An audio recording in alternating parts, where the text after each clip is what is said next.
प्यारे बच्चों, सुप्रभात। संगम टीवी के आओ हिंदी व्याकरण सीखें कार्यक्रम में आप सबका हार्दिक अभिनंदन है। प्यारे बच्चों, हमने कल समास की परिभाषा, अव्ययी भाव समास और तत्पुरुष समास की परिभाषा एवं इसके सभी 6 भेदों का विस्तार से अध्ययन किया था। आशा है आपको समझ आया होगा। प्रिय विद्यार्थियों, मेरा आपसे विनम्र अनुरोध है कि आप वीडियो को आरंभ से लेकर अंत तक पूरा अवश्य देखें। एक बार में समझ ना आए तो दूसरी बार फिर से देखें। फिर भी अगर किसी प्रकार की कोई परेशानी समझने में आए तो आप कमेंट्स के माध्यम से अपनी परेशानी को दूर कर सकते हैं। आज समास के 4 महत्वपूर्ण भेदों का अध्ययन करेंगे। आज के हमारे समास हैं कर्मधारय समास, द्विगु समास, द्वंद्व समास, बहुव्रीहि समास।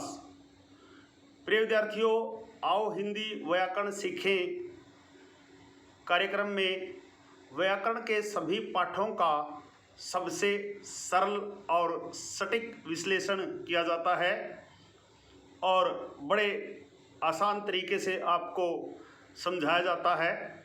आशा है आपको अब तक पढ़ाए गए सभी पाठ समझ में आए होंगे।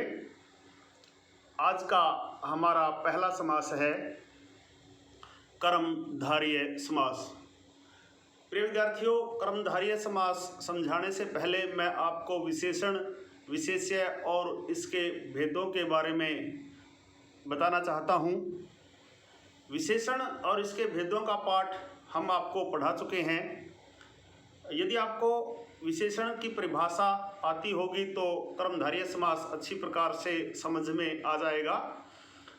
जो शब्द संज्ञा या सर्वनाम की विशेषता प्रकट करते हैं उसे विशेषण कहते हैं और जिसकी विशेषता प्रकट की जाए उसे विशेष्य कहा जाता है। जैसे राम एक होशियार बालक है, यहाँ राम विशेष्य है और होशियार विशेषण है। तो कर्मधारय समास की परिभाषा देखिए।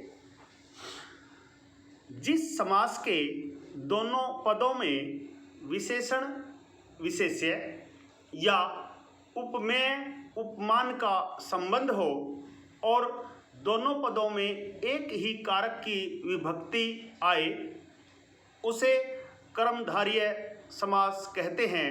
जैसे नील कमल, नीला है जो कमल, महाराजा, महान है जो राजा, चरण कमल, चरण रूपी कमल, विद्या धन, विद्या रूपी धन, नील गाय, नीली है जो गाय, गुरु देव, गुरु रूपी देव, वन मानुष, वन में रहने वाला मानुष, गुरु भाई, गुरु के संबंध से भाई, दही बड़ा, दही में डूबा हुआ बड़ा।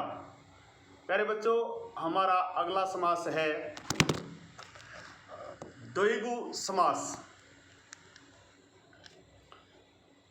जिस समास में पहला पद संख्यावाचक हो, अर्थात जिस समास में पहला पद गिनती बताने वाला हो, दोनों के बीच विशेषण, विशेष्य का संबंध हो और समस्त पद समूह या समाहार का ज्ञान कराए, उसे द्विगु समास कहते हैं। जैसे चौराहा, 4 राहों का समाहार, 4 राहों का समाहार मतलब 4 रास्तों का समूह। अठन्नी, 8 आनों का समूह। आजकल तो अठन्नी 50 पैसे में बदल गई है, लेकिन पहले 8 आनों का जो समूह होता था उसको अठन्नी कहते थे, 4 आनों के समूह को चवन्नी कहते थे। 1 रुपये में 16 आने होते थे। इस प्रकार 50 पैसे 8 आने और 25 पैसे को 4 आने कहा जाता था। द्विगु समास का अगला उदाहरण देखिए। 2 पहर, 2 पहरों का समाहार। त्रिफला, 3 फलों का समूह। 9 ग्रह, 9 ग्रहों का समाहार। पंचतत्व, 5 तत्वों का समूह। चौपाई, 4 पदों का समूह। प्यारे बच्चों, हमारा आज का तीसरा समास है द्वंद्व समास। जिस समास के दोनों पद प्रधान हों, जिस समास के दोनों पद प्रधान हों और विग्रह करने पर दोनों पदों के बीच और, तथा, अथवा, या आदि योजक शब्दों का प्रयोग हो, उसे द्वंद्व समास कहते हैं। दूसरे शब्दों में आप कह सकते हो द्वंद्व समास जोड़े के रूप में होता है। जैसे दूध दही, दूध और दही। पाप पुण्य, पाप और पुण्य। सुख दुख, सुख और दुख। रात दिन, रात और दिन। नर नारी, नर और नारी। राम लक्ष्मण, राम और लक्ष्मण। घी शक्कर, घी और शक्कर। प्यारे बच्चों, हमारा आज का चौथा और अंतिम समास है बहुव्रीहि समास। जिस समास का कोई भी पद प्रधान न हो और दोनों पद मिलकर किसी अन्य शब्द के विशेषण होते हैं, उसे बहुव्रीहि समास कहते हैं। जैसे पीताम्बर, पीले हैं वस्त्र जिसके, अर्थात श्री कृष्ण। दशानन, 10 हैं आनंद जिसके, अर्थात रावण। चंद्रशेखर, चंद्र है शेखर पर जिसके, अर्थात शिव। नीलकंठ, नीला है कंठ जिसका, अर्थात शिव। बड़ बोला, बड़े बोलने वाला, अर्थात कोई व्यक्ति।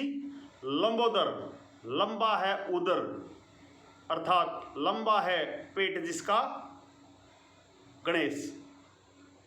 प्यारे बच्चों, मुझे आशा ही नहीं पूर्ण विश्वास है कि आपको समास और इसके भेदों का विस्तार पूर्वक सबसे सरल और सटीक विश्लेषण अच्छी प्रकार से समझ आया होगा।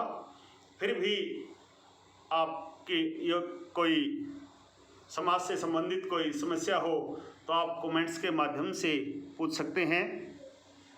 प्यारे बच्चों, संगम टीवी पर आओ हिंदी व्याकरण सीखें कार्यक्रम यदि आपको पसंद आ रहा हो तो इसको ज़्यादा से ज़्यादा लाइक, कमेंट्स और शेयर अवश्य करें।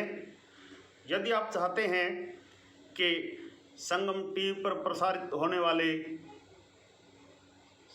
धर्म और अध्यात्म से जुड़े कार्यक्रम, हिंदी व्याकरण से संबंधित पाठ YouTube पर डाउनलोड होते ही सबसे पहले उनका संदेश आपके पास पहुँचे, आप बेल आइकन को अवश्य दबाएं और संगम टीवी को सब्सक्राइब भी अवश्य करें।